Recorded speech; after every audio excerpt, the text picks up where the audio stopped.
Ukrainian President Volodymyr Zelenskyy said in his statement Wednesday, he addressed that the Russian military must withdraw from the Zaporizhzhia nuclear plant without any conditions. According to Zelenskyy, Ukrainian diplomats and scientists are now working on sending an IAEA mission to the plant, and only absolute transparency and controllability can guarantee a gradual return to regular nuclear safety.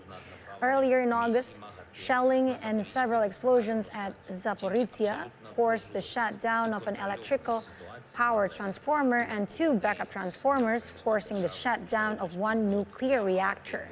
Meanwhile, on Thursday, the United Nations Secretary General Antonio Guterres has arrived in Ukraine for a meeting in the western city of Lviv with Zelenskyy and Turkey's President Recep Tayyip Erdogan. They are expected to discuss the grain shipments and a possible fact-finding mission to the Russian-controlled Zaporizhzhia nuclear power plant, which Russia and Ukraine have accused each other of shelling. Максимально ефективно.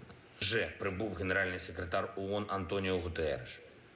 Будемо працювати над необхідними для України результатами. По-третє, українські дипломати, наші атомники і МАГАТЕ у постійному контакті. Зараз вони працюють над направленням місії МАГАТЕ на Запорізьку.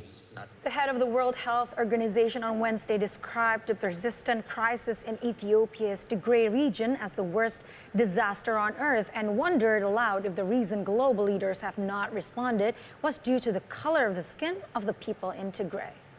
In an emotional statement at a press briefing, W.H.O. Director General Tedros Adhanom Ghebreyesus said that the situation caused by the ongoing conflict in his home country is worse than any other humanitarian crisis in the world. He asserted that the 6 million people in Tigray, essentially cut off from the world, have been under siege for the last 21 months.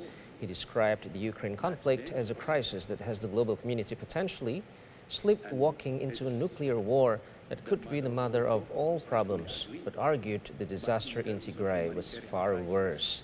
Tedros said the people of Tigray had no access to medicine and telecommunications and were prevented from leaving the region. On the occasion, he called on both the Ethiopian and Russian governments to end the crisis in Tigray and Ukraine. Maybe the reason is the color of the skin of the people in Tigray. I haven't heard in the last few months, several months now, even a head of state talking about the Tigray condition